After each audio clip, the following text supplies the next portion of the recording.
Mais uma vez estamos aqui para gravar mais um vídeo do nosso canal Histórias Dinâmicas. E hoje um vídeo especial, temos uma grande entrevista com o seu Carlos Garcia, que ele vai estar comentando sobre essa locomotiva aqui, olha. Essa daqui que está, infelizmente, ela está abandonada, né? A GE 64T, série 3100. Primeiramente gostaria de agradecer ao senhor aqui pela disponibilidade de aceitar o nosso convite para estar comentando um pouquinho sobre a nossa estação, a nossa locomotiva. Primeiramente, seu Carlos, o senhor foi ferroviário, né? Fui ferroviário de 80 a 98, quando o nosso ilustre Mário Covas decidiu encerrar a ferrovia. Mas daí eu saí em 98, daí teve mais, eu acho que 8 anos de ferrovia ainda que durou. O que não fazer, né? Assim o governo quis, né? Seu Carlos, e assim, o senhor trabalhou aqui na oficina de manutenção das locomotivas, né? Reparo de locomotivas e vagões, sim. Trabalhei, inclusive essa máquina aqui, quando eu estava saindo, eu deixei ela reformadinha, tenho foto dela.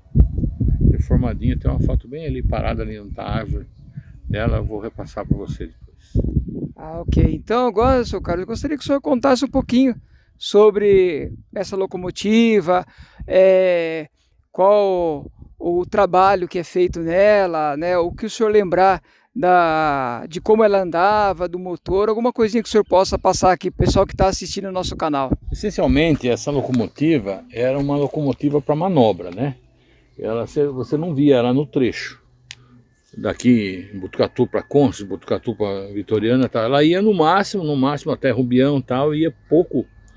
Era pouco o caminho dela, né? Mas ela, tipo assim, ela parada em manobra, ela arrastava 10, 12 vagões, ela arrastava, trazia tal. Era o serviço para ela, né? Era isso daí. Ela vinha aqui, pegava vagões aqui, levava no depósito, levava em Rubião, levava nisso e aquilo. Não era exclusivamente uma de viagem, né? Que a gente considera. Ela fazia revisões normais no depósito, né? Locomotiva, onde a gente fazia de tudo com ela. Ela estava bonitinha quando eu deixei a ferrovia em 98. Ela foi reformadinha em 96, acho. 96 ou 97. Mas ela ficou teteinha. E olha como está hoje. E assim, o que o senhor pode dizer dela na parte de baixo? Que o senhor saberia dizer alguma coisa sobre como que ela trabalhava aqui, como que era a parte do motor? Ela era uma das locomotivas mais velhas da FEPASA, né? Então, a gente aqui no depósito, a gente tinha muito cuidado com ela, porque já não existia peça de reposição. Peça de reposição, você tinha que sair daqui e ir para Campinas, onde tinha uma outra locomotiva dessa jogada, dado baixa, tentar reaproveitar de 2, 3 peças para fazer para ela. Mas aqui a gente conservava ela bonitinha. Onde a gente sabia que tinha uma locomotiva dessa, a gente ia buscar. Eram poucas as locomotivas que tinham aqui. Se não me engano, tinha uma aqui, uma em Mairim e uma em Sorocaba só. Mas a gente tinha mais, a gente era mais esperto, a gente ia buscar onde fosse o material para ela de reposição. Estava muito difícil já. Tanto é que foram dados baixa, né? Ela era 6 cilindros, né? 6 cilindros. Essa parte de baixo aqui seria os motores de tração, né? Aqui a parte de freio do lado de lá, a parte de freio, vamos ver do lado, né? Toda a parte de baixo era a parte de freio. A minha especialidade era freio e mecânico, né? Mas a gente também dava a manutenção devida em funilaria, pintura, isso aqui. Era uma parte mecânica mesmo, né? Parte dos motores diesel, eu não sei responder muita coisa. O que eu digo para você é que era tudo monstruoso, tudo grande, tudo enorme. Isso aí foi roubado. Roubado. Para você abrir uma tampa daquela, para você tirar ali, você precisava de um guindaste, de uma talha apropriada para tirar, ferramentas apropriadas. E isso foi tudo roubado. Esses motores de tração embaixo, você tem que levantar parte do truque, parte da roda do rodeiro para puxar material, mas tem muito material de bronze embaixo.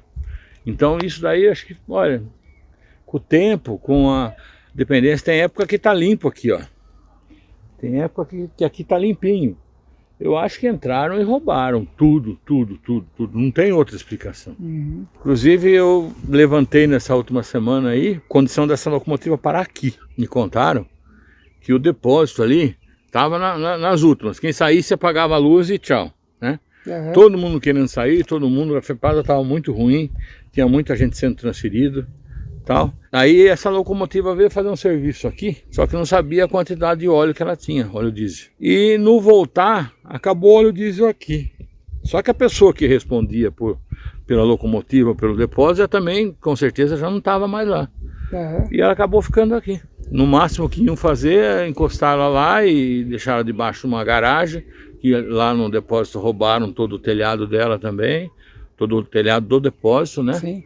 E infelizmente é essa a situação. E assim, então essa locomotiva aqui, ela era de Campinas, provavelmente, daí ela veio fazer esse trabalho aqui? Não, fazia muito tempo que ela estava com o Botucatu. O que aconteceu? Ela foi sucateando. Campinas já não usava mais, que Campinas dependia de maiores potências, locomotivas diferentes, locomotivas que tivesse mais novas, assim e tal. Então, eles despachavam para cidades menores.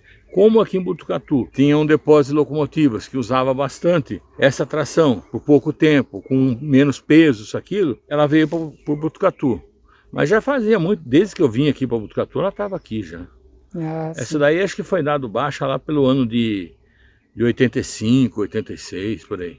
Ah, então já faz muito tempo que ela está aqui na cidade, já ela fez o trabalho e já foi se aposentando nessa época de 80 e pouquinho, então? Essa locomotiva ela está aqui, nesse local, eu acho que desde 2007, 2008, aqui, nesse local. Só que ela era útil, ela trabalhava, ela estava normal. Ela fazia o serviço que era para fazer, trazer os vagões para lá e para cá. Plena vida útil. Aí depois da ilustre privatização, né, aconteceu tudo isso, abandono, ela hoje está aqui morta, né, vamos dizer assim. E aí o que o senhor acha, de repente, um processo de restauro? Será que conseguiria fazer isso? Pelo menos a parte externa dela, não motor, essas coisas, que acho que isso aí já não dá mais para fazer, né? Ah, dá sim, Campinas faz isso. Sorocaba também faz, né? Uhum. Mas depende muito de verba, depende de boa vontade, que essa locomotiva ela é nova, né? A lataria a gente aproveitou, roubaram até as portas dela, as portas laterais. Ela estava, que a gente tirou, quando ela bateu, ela ficou praticamente inutilizada, mas a parte mecânica dela era boa, como eu falei. Mas a gente foi lá de Campinas e trouxe uma com carroceria nova. A gente vestiu uma carroceria em cima dela e tudo era novo. Tudo era assim, usado, mas em boas condições. A gente pegou qual que é a melhor porta para pôr? É essa aqui, então a gente põe ela. Para você ter uma ideia, aqui nesse desenho aqui, foi quase uma lata de massa daquela 3,6. A gente passava a massa assim com a régua, assim, para igualar, para deixar bonitinha e tal. Aí o senhor chegou a conduzir ela ou só fazia a parte de mecânica só nas locomotivas? Essa máquina não tinha segredo para você conduzir ela. Qualquer um podia conduzir. Tanto a gente como o pessoal de vagão, a gente necessitava, a gente só pedia a ordem para o encarregado assim, dela e ia lá, ligava ela, que era facinho de ligar, né? E facinho de manobrar com ela. Você precisava ter só uma pessoa à disposição para mudar as chaves, virar as chaves, só era fácil. A máquina mais fácil que tinha era essa. E o equipamento de freio dela foi onde todo mundo começava a aprender, sabe? Também era facinho, a manutenção dela, beleza. Ali dentro, a revisão dela, era tudo mais fácil. Então poderia dizer que ela também foi utilizada, porque tinha uma escolinha, né? Aqui da FEPASA, aqui, ela de repente em algum momento ela foi utilizada para o pessoal aprender a mexer com ela? Sim, o princípio do aprendizado era isso. Quando eu fui da primeira turma dos mecânicos, né? Quando logo nós saímos da escolinha para entrar para o depósito, foi dado para a gente um curso de freio que a gente estava apto. Depois desse cursinho, acho que passou uns 6 meses, um ano, a gente teve oportunidade de ir para Rio Claro. Aparelhagem de freio, equipamento de freio, os esquemas de freio, tudo em tamanho gigante, sabe? Então você não aprendia se você não queria mesmo, mas era fabuloso. FEPASA tinha uma parte de treinamento também que dava show em qualquer lugar. E assim, seu Carlos, falando sobre o depósito, mudando um pouquinho sobre a locomotiva. Eu lembro que teve uma época em que eles estavam montando um grupo para trabalhar no depósito. Isso já era mais o finalzinho da década de 90, final de 90 para 2000. Tinha mesmo esse grupinho que eles estavam montando porque o pessoal já estava indo embora? Sempre teve. Mas daí, como que eu vou dizer para você? A situação da FEPASA era miserável. Todo mundo estava insatisfeito, as condições de trabalho eram ruins e não era bom o ambiente.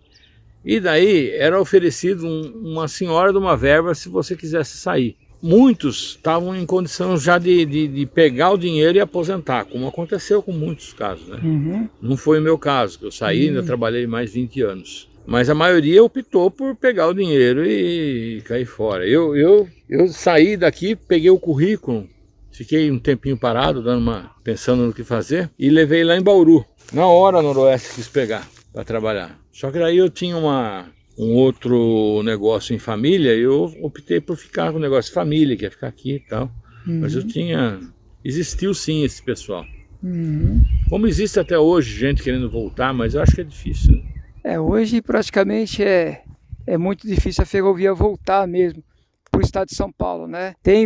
O pessoal sempre está falando de restaurar, tem um projeto que até esses dias eu estava ouvindo numa rádio aqui local, que estava tendo uma reunião para voltar pelo menos a parte de carga, mas até agora não teve nenhum avanço sobre isso. Para finalizar, seu Carlos, primeiramente eu gostaria de agradecer ao senhor aí pela colaboração. Também gostaria de agradecer ao Guilherme, que é nosso cinegrafista desse vídeo, né? Que se dispôs a estar gravando com a gente aqui. Com muita tristeza que a gente fala sobre isso, né? O senhor que viveu uma parte da ferrovia, eu sou filho de ferroviário, né? Tenho uma paixão enorme pela ferrovia, morei em uma dessas casas aqui, via trem para lá e para cá, vinha chegando e saindo de Botucatu. Gostaria que o senhor falasse um pouquinho agora, né? Sobre esse sentimento, estivesse falando para o pessoal aí que está assistindo o nosso canal, Histórias Dinâmicas, sobre toda essa tristeza que é a ferrovia, principalmente no estado de São Paulo, no Brasil, que é um país continental, que deveria ter ferrovia, valorizar a ferrovia, e hoje está nesse abandono. Seu Carlos, agora é com o senhor. O que eu vou dizer? Foi o primeiro emprego meu, foi uma coisa apaixonante. Eu tenho paixão por isso aqui, gosto muito do que fiz. E se tivesse oportunidade, faria de novo, né? Tive um contato assim, mas não foi confirmado com esse governador nosso, né, o Tarcísio de Freitas, de voltar possivelmente para Sorocaba e trabalhar lá. Só que hoje em dia a situação é diferente, né? Eu fiz muitos amigos em Sorocaba, quando eu trabalhei lá em Sorocaba também. Eu entrei aqui menino como ajudante de mecânico, né? Saí em 98 como técnico mecânico, recém-formado pela Escola Industrial de Botucatu. Fui um dos que teve a oportunidade de trabalhar nas locomotivas francesas, né? Eu tenho até hoje muita documentação sobre as francesas, tenho muita história para contar sobre as francesas. Só que quando a ferrovia terminou, foi bom para muita gente que estava aposentando, mas para quem tinha tempo para trabalhar ainda, eu acho que foi frustrante, porque era um emprego onde você trabalhava prazerosamente, sabe? Embora as condições fossem difíceis de você trabalhar, era legal você ficar aí. Eu mesmo, nos últimos tempos, eu viajava bastante, eu corria bastante atrás de material, disso, aquilo, mas eu gostava do que fazia. Como é que eu vou dizer para você? Você falar de uma coisa que você gosta de fazer, é legal, né? Eu tenho muita foto ainda, muita história para contar, fiz muitos amigos aí também, e hoje estou aposentado, também estou feliz. É isso aí, pessoal. Gostaria de agradecer mais uma vez ao seu Carlos, ao Guilherme que esteve aí filmando pra gente, e esse foi mais um vídeo do nosso canal Histórias Dinâmicas, e como eu sempre falei para vocês, né? Cada dia a gente vai estar trazendo coisas novas, devagarzinho a gente vai estar acertando o nosso canal. Ainda não consigo postar muitos vídeos, mas sempre que eu puder eu vou estar postando vídeos.